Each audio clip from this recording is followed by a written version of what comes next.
இனி flight ticket book பண்றது ரொம்ப ஈஸி. அதுவும் டைரக்ட் ஏர்லைன் பிரைஸ்ல 20 ஆண்டுகளுக்கும் மேலாக புதுவை மக்களின் பேராதரவு பெற்ற உங்கள் சக்தி சேனலின் மற்றும் ஒரு அங்கம் சக்தி ஏர் ஏஜென்சி. நம்ம சக்தி ஏர் ஏஜென்சிஸ் B2B பேசிஸ்ல உங்களுக்கு டிக்கெட் புக் பண்ணி தராங்க. சோ உலகத்துல நீங்க எந்த மூலைக்கு வேணாலும் போகலாம், அதுவும் சரியான பிரைஸ்ல. France, London, Singapore, Malaysia, Dubai, America, Australia போன்ற உலகின் அனைத்து நாடுகளுக்கும் இன்டர்நேஷனல் டிக்கெட் மட்டுமல்லாமல் இந்தியாவிற்குள் நீங்கள் எங்கு வேணாலும் சென்று வர டொமஸ்டிக் ஏர்லைன் டிக்கெட்டும் நாங்கள் புக் செய்து தருகிறோம். Paris to Chennai, Chennai to பாரிஸ்க்கு ஃபிளைட் டிக்கெட் லோ ஃபேர்ல எங்களிடம் கிடைக்கும். ஒரு கால் பண்ணா போதும், உடனடியாக இன்டர்நேஷனல் மற்றும் டொமஸ்டிக் ஃபிளைட் டிக்கெட் புக்கிங் செய்து தருகிறோம். வேறு யாராலும் தர முடியாத மிக குறைந்த கட்டணம், நிறைவான சேவை. Fly around the world at cheapest price. Sakthi air agency, Sakthi channel, 4th Cross, near anganwadi, Anna Nagar, Puducherry. Call or WhatsApp 9952433443 மற்றும் 7686827737. Phone 0413-450-6081.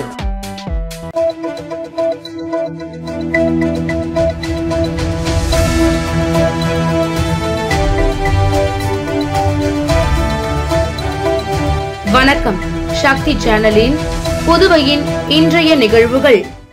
பணியின் போது உயிரிழந்த நகராட்சி ஊழியர்களின் வாரிசுதாரர்களுக்கு 200 பேருக்கு கருணை அடிப்படையில் வேலை வழங்க நடவடிக்கை எடுக்கப்பட்டு வருவதாக முதலமைச்சர் ரங்கசாமி தெரிவித்துள்ளார்.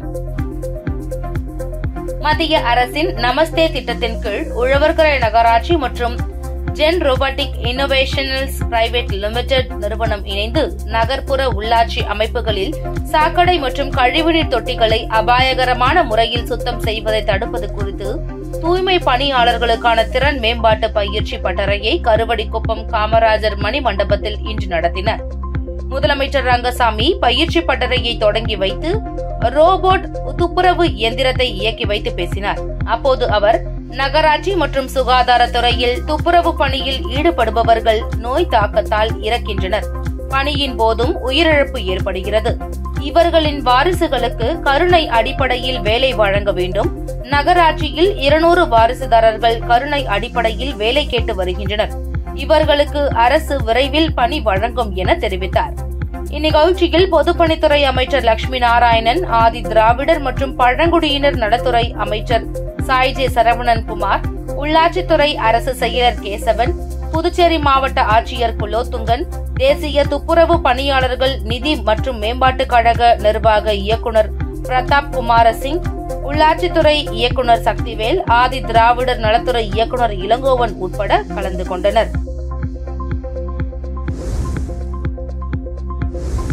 புதுச்சேரியில் யோகா நாள் விழாவிற்காக நகரில் அரசு சார்பில் வைக்கப்பட்டுள்ள விளம்பர பலகைகளில் தமிழ் புறக்கணிக்கப்பட்டு இந்தி மொழி மட்டுமே இடம்பெற்றுள்ளது சர்ச்சையை ஏற்படுத்தியுள்ளது.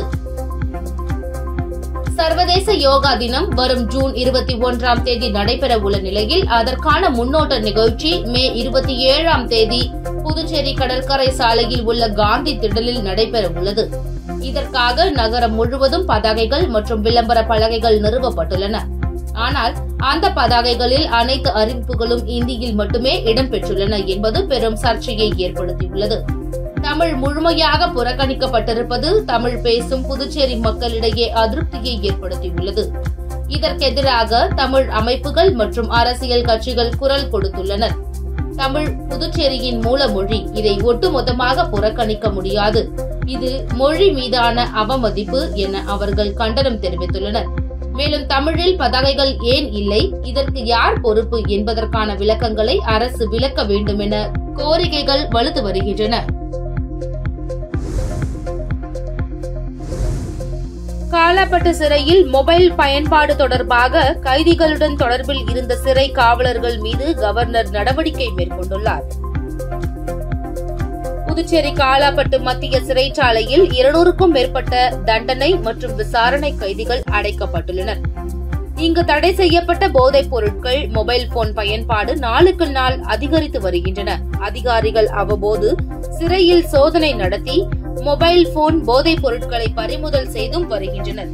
இது குறித்த விசாரணை நடத்த கவர்னர் கைலாஷ்நாதன் நேரடியாக களத்தில் இறங்கி சிறைச்சாலையில் பணியாற்றும் 2 காவலர்களை கொண்டு ரகசிய விசாரணை மேற்கொண்டார். அதில் சிறையில் பணியாற்றும் ஒரு தலைமை காவலரும் மற்றொரு காவலரும் கைதிகளுடன் தொடர்பில் இருந்து மொபைல்கள் மற்றும் போதைப் பொருட்களை கொடுத்து உடந்தையாக இருப்பது கண்டுபிடிக்கப்பட்டது. இதனை அடுத்து கவர்னர் கைலாஷ்நாதன் கடந்த வாரம் சிறைத்துறை அதிகாரிகளை வரவழைத்து கைதிகளுடன் தொடர்பில் இருந்த தலைமை காவலரை தொடர் விடுமுறையில் செல்ல பரிந்துரை செய்யவும், காவலரை மாகேவிற்கு பணியிட மாற்றம் செய்யவும் உத்தரவிட்டார். அதன்படி கவர்னர் உத்தரவின் பேரில் தலைமை காவலர் தொடர் விடுப்பில் செல்ல பரிந்துரை செய்ததுடன் கைதியுடன் தொடர்பில் இருந்த காவலரை மாகேவிற்கு பணியிட மாற்றம் செய்து சிறைத்துறை அதிகாரிகள் நடவடிக்கை மேற்கொண்டுள்ளனர். யோகா நாள் விழாவிற்காக புதுச்சேரி நகரம் முழுவதும் அரசு சார்பில் வைக்கப்பட்டுள்ள விளம்பர பலகைகளில் தமிழ் மொழி புறக்கணிக்கப்பட்டு இந்தி மொழி மட்டும் இடம் பெற்றிருந்தது சர்ச்சையை ஏற்படுத்திய நிலையில் தமிழக வாழ்வுரிமை கட்சியினர் இந்தி வார்த்தைகளை கருப்பு மையால் அழித்து தங்களது எதிர்ப்பினை தெரிவித்தனர். சர்வதேச யோகா தினம் வரும் ஜூன் 21ஆம் தேதி நடைபெற உள்ள நிலையில் அதற்கான முன்னோட்டமாக யோகா திருவிழா நாளை புதுச்சேரி கடற்கரை சாலையில் உள்ள காந்தி திடலில் நடைபெற உள்ளது. இதற்காக அரசு சார்பில் நகரம் முழுவதும் விளம்பர பதாகைகள் வைக்கப்பட்டுள்ளன. ஆனால் அந்த பதாகைகளில் அனைத்து அறிவிப்புகளும் இந்தியில் மட்டுமே இடம்பெற்றுள்ளது பெரும் சர்ச்சையை ஏற்படுத்தியுள்ளது. தமிழ் முழுமையாக புறக்கணிக்கப்பட்டிருப்பது தமிழ் பேசும் புதுச்சேரி மக்களிடையே அதிருப்தியை ஏற்படுத்தியுள்ளது. இதனிடையே காமராஜ் மணிமண்டபம், கிழக்கு கடற்கரை சாலை, இந்திரா காந்தி சதுக்கம் உள்ளிட்ட நகரின் பல்வேறு பகுதிகளில் ஹிந்தி மொழியில் வைக்கப்பட்டிருந்த யோகா தின விளம்பர பலகைகளை தமிழக வாழ்வுரிமை கட்சியினர் கருப்பு மையை கொண்டு அழித்தனர். மேலும் ஹிந்தி தெரியாது போடா என்ற வாசகங்கள் அடங்கிய பதாகைகளை கையில் ஏந்தியவாறு ஹிந்தி மொழியை திணிப்பதாக கூறி புதுச்சேரி அரசை கண்டித்து கண்டன கோஷங்களை எழுப்பி தங்களது எதிர்ப்பினை தெரிவித்தனர். புதுச்சேரி திருபுவனை அடுத்த சன்னியாசி குப்பத்தில் உள்ள பிரபல தனியார் நிறுவனத்தில் ரூபாய் 4 லட்சம் மதிப்புடைய 225 கிலோ காப்பர் பொருட்களை திருடிய வழக்கில் 6 பேரை போலீசார் கைது செய்தனர். திருபுவனை அடுத்த சன்னியாசி குப்பத்தில் உள்ள பிரபல தனியார் நிறுவனத்தில் கடந்த 2024ஆம் ஆண்டு ஆகஸ்ட் 15ஆம் தேதி மர்ம ஆசாமிகள் கம்பெனிக்குள் புகுந்து அங்கிருந்த சிசிடிவி கண்காணிப்பு கேமராக்களை உடைத்து தலா 225 கிலோ எடை கொண்ட 12 பிளாஸ்டிக் கேன்களில் இருந்த காப்பர் பொருட்களை திருடிச் சென்றனர். இதுகுறித்து கம்பெனியில் மனிதவள மேலாளர் ஹரிகரன் கொடுத்த புகாரின் பேரில் திருபுவனை போலீசார் வழக்கு பதிவு செய்தனர். இந்நிலையில் நேற்று முன்தினம் திருபுவனை போலீசார் களித்தீர்த்தால்குப்பம் ஆண்டியார்பாளையம் சாலை 4 முனை சந்திப்பில் வாகன சோதனையில் ஈடுபட்டிருந்தனர். அப்போது அவ்வழியே வந்த வண்டியை சோதனை செய்தபோது வண்டியில் பிளாஸ்டிக் கேனில் 25 கிலோ எடை கொண்ட காப்பர் பொருட்கள் இருந்தது கண்டுபிடிக்கப்பட்டது. அதற்கு எந்த ஆவணமும் இல்லை. விசாரணையில் அவர்கள் திருபுவனைபாளையம் மன்சூர் அலிகான் என்பதும் அதில் பயணம் செய்தவர்கள் கரியமாணிக்கம் பழைய காலனி தினகரன், அதே பகுதியை சேர்ந்த திவான், காப்பர் பொருட்களை கடந்த 2024ஆம் ஆண்டு ஆகஸ்ட் 15ஆம் தேதி சன்னியாசி குப்பம் தனியார் கம்பெனியில் திருடியதையும் ஒப்புக்கொண்டனர். மேலும் இதில் தொடர்புடைய கம்பெனியில் லோடு மேன்கள் ராம்பாக்கத்தை சேர்ந்த கபாலி, அதே பகுதியை சேர்ந்த அங்காளன் மற்றும் வில்லியனூரை சேர்ந்த பழைய இரும்பு வியாபாரி பாபு என்கிற சுலைமான் ஆகிய மொத்தம் 6 பேரையும் கைது செய்து அவர்களிடமிருந்து ரூபாய் 2,49,000 ரொக்கம், திருட்டுக்கு பயன்படுத்திய வண்டி மற்றும் ஒரு மொபைல் போன் ஆகியவற்றை போலீசார் பறிமுதல் செய்தனர். இதனை அடுத்து 6 பேரையும் புதுச்சேரி நீதிமன்றத்தில் ஆஜர்படுத்தி சிறையில் அடைத்தனர்.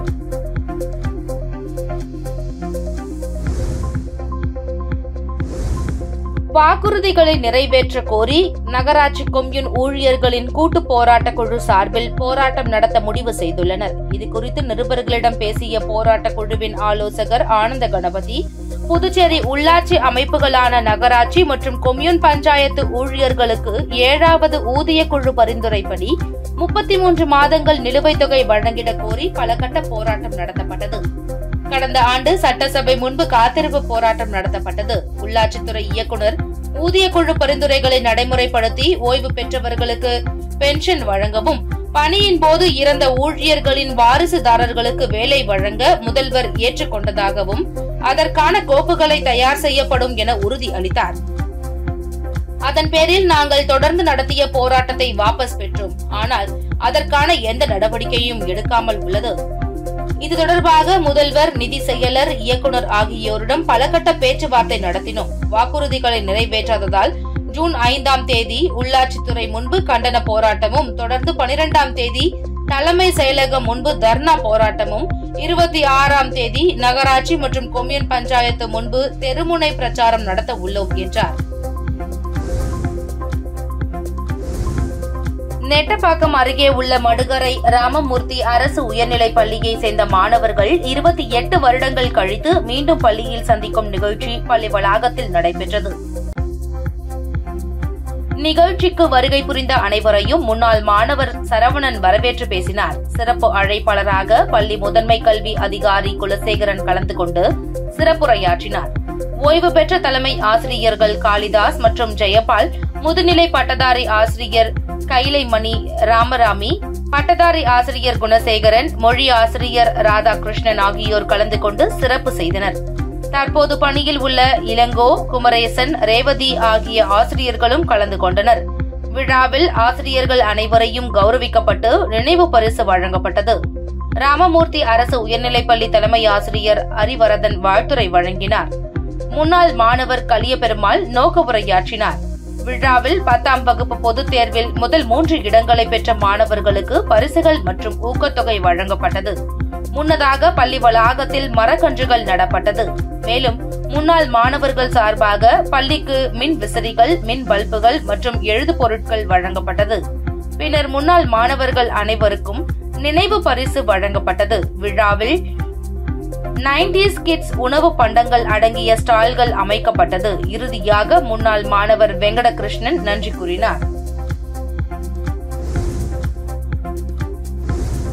கிராம நிர்வாக அலுவலர் உள்ளிட்ட பணியிடங்கள் நிரப்புவதற்கான அறிவிப்பு ஆணையில் உள்ள குழப்பங்களை சரி செய்ய வலியுறுத்தி மாவட்ட ஆட்சியரிடம் மாணவர் கூட்டமைப்பு மனு அளித்து வலியுறுத்தியுள்ளது. புதுச்சேரி மாணவர் கூட்டமைப்பு நிறுவனர் சுவாமிநாதன் தலைமையில் நிர்வாக மாவட்ட ஆட்சியரை சந்தித்து கோரிக்கை மனு அளித்தனர். அவர்கள் அளித்துள்ள மனுவில் கிராம நிர்வாக அலுவலர் மற்றும் கிராம உதவியாளர் பணியிடங்களுக்கான கல்வி தகுதியில் கணினி சான்றிதழ் படிப்பு கட்டாயம் என குறிப்பிடப்படவில்லை. ஆனால் துறையின் மூலமாக வெளியிடப்பட்ட ஆட்சேர்ப்பு அறிவிப்பில் 3 அல்லது 6 மாத கணினி படிப்பு சான்றிதழ் அவசியம் என உள்ளது. தற்போதைய ஆட்சேர்ப்பு அறிவிப்பாணை 2015 பணி நியமன விதிகளின்படி வெளியிடப்பட்டுள்ளதாக துறை அதிகாரிகள் கூறுகின்றனர். கடந்த 2024ஆம் ஆண்டு டிசம்பர் மாதம் வரைவு நியமன விதிகளை வெளியிட்ட தங்களது தலைமையிலான வருவாய்த்துறை அதனை மாண்புமிகு துணைநிலை ஆளுநரின் ஒப்புதலோடு அரசிதழில் வெளியிடாமல் 2015 பணி நியமன விதிகளை பின்பற்றி ஆட்சேர்ப்பு அறிக்கை வெளியிடப்பட்டது ஏன் என்ற கேள்வியை எமது அமைப்பு முன்வைக்கிறது. அவ்வாறு நியமன விதிகளை இறுதி செய்யும் பணியை தொடர முடியவில்லை என்றால் எதற்காக ஆட்சேர்ப்பு அறிக்கையை வெளியிட்டீர்கள் என்ற கேள்வியையும் முன்வைக்கிறோம். இம்மாநிலத்தில் நிரப்பப்படும் இதர அரசு பதவிகளான அசிஸ்டன்ட், எஸ்ஐ, துணை தாசில்தார் மற்றும் யூடிசி, எல்டிசி உள்ளிட்ட எந்த பணி நியமனங்களிலும் கட்டாய கணினி சான்றிதழ் கேட்காத சூழ்நிலையில் இப்பதவிகளுக்கு கட்டாயம் என கூறியிருப்பது எவ்விதத்தில் நியாயம் என்ற கேள்வியையும் முன்வைக்கிறோம் என பல்வேறு குளறுபடிகள் குறித்து தெரிவிக்கப்பட்டுள்ளது.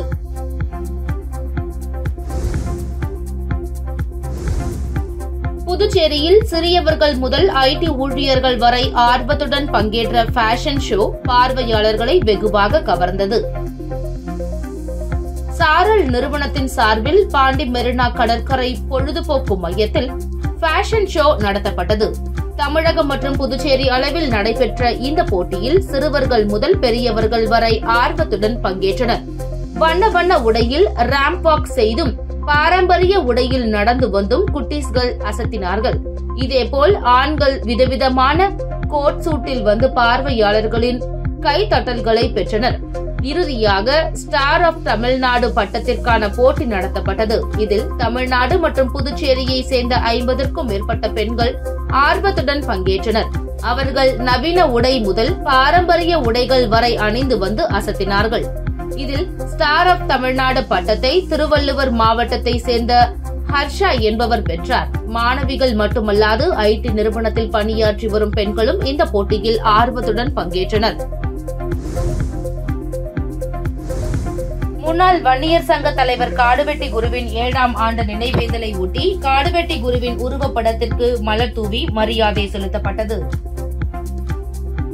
முன்னாள் வன்னியர் சங்கத்தின் மாநில தலைவர் காடுவெட்டி குருவின் 7ஆம் ஆண்டு நினைவேந்தலையொட்டி வன்னியர் சங்கம் மற்றும் பாட்டாளி மக்கள் கட்சி சார்பில் தமிழகம் முழுவதும் அவரது திருவுருவ படத்திற்கு மலர் தூவி மரியாதை செலுத்தப்பட்டு வருகிறது.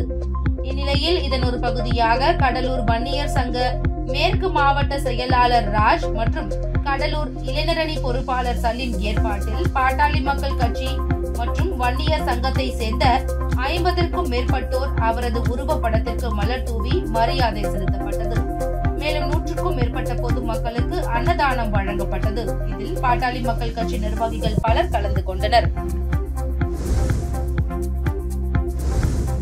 புதுச்சேரியில் தனியார் நிறுவன அதிகாரி ஒருவரிடம் பேஸ்புக் மூலம் கனடா நாட்டு பெண் பெயரில் தங்க நகை, ஐபோன் என நம்ப வைத்து நூதன முறையில் 6,50,000 ரூபாயை மோசடி செய்துள்ள சம்பவம் அதிர்ச்சியை ஏற்படுத்தியுள்ளது.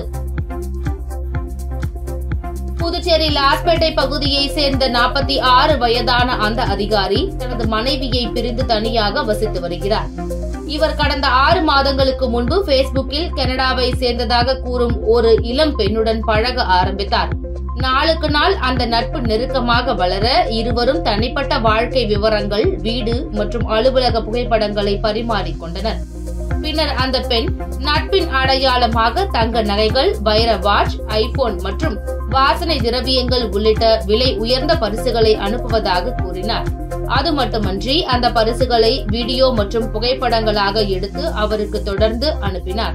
இறுதியில் இந்திய கஸ்டம்ஸ் அலுவலகத்திலிருந்து அழைப்பு வந்ததாக கூறி ஒருவர் அந்த அதிகாரிக்கு தொடர்பு கொண்டு பரிசுகளை பெற்றுக்கொள்ள சுங்கவரி கட்ட வேண்டும் என கூறினார்.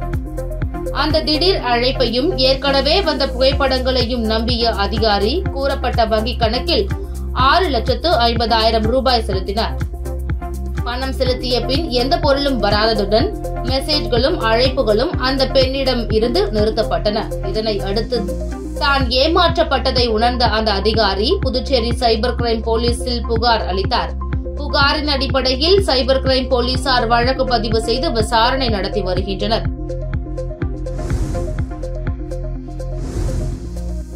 புதுச்சேரி குருமாம்பேட் பகுதியில் எழுந்தருளியுள்ள ஸ்ரீ மகா சாம்ராஜ்ய லலிதாம்பிகை ஸ்ரீ யோகமாயா லலிதாம்பிகை ஆலயத்தில் வைகாசி அமாவாசையை முன்னிட்டு அம்மனுக்கு மகா அபிஷேகம் மற்றும் மகா தீபாராதனை நடைபெற்றது. இதில் திரளான பக்தர்கள் பங்கேற்று அம்மனை வழிபட்டு சென்றனர். புதுச்சேரி குருமாம்பேட் பகுதியில் அமைந்துள்ளது ஸ்ரீ மகா சாம்ராஜ்ய லலிதாம்பிகை மற்றும் ஸ்ரீ யோகமாயா லலிதாம்பிகை திருக்கோவில். இந்த திருக்கோவிலில் வைகாசி மாத அமாவாசையை முன்னிட்டு ஸ்ரீ லலித மகா யாகம் நடைபெற்றது. தொடர்ந்து ஸ்ரீ மகா சாம்ராஜ்ய லலிதாம்பிகை மற்றும் ஸ்ரீ யோகமாயா லலிதாம்பிகைக்கு பால், தயிர், சந்தனம், திருநீர், திருமஞ்சனம், குங்குமம் உள்ளிட்ட பல்வேறு வாசனை திரவியங்கள் கொண்டு மகா அபிஷேகம் செய்யப்பட்டு தொடர்ந்து யாகசாலையில் வைக்கப்பட்ட கலச நீரால் அம்மனுக்கு சிறப்பு அபிஷேகம் செய்யப்பட்டது.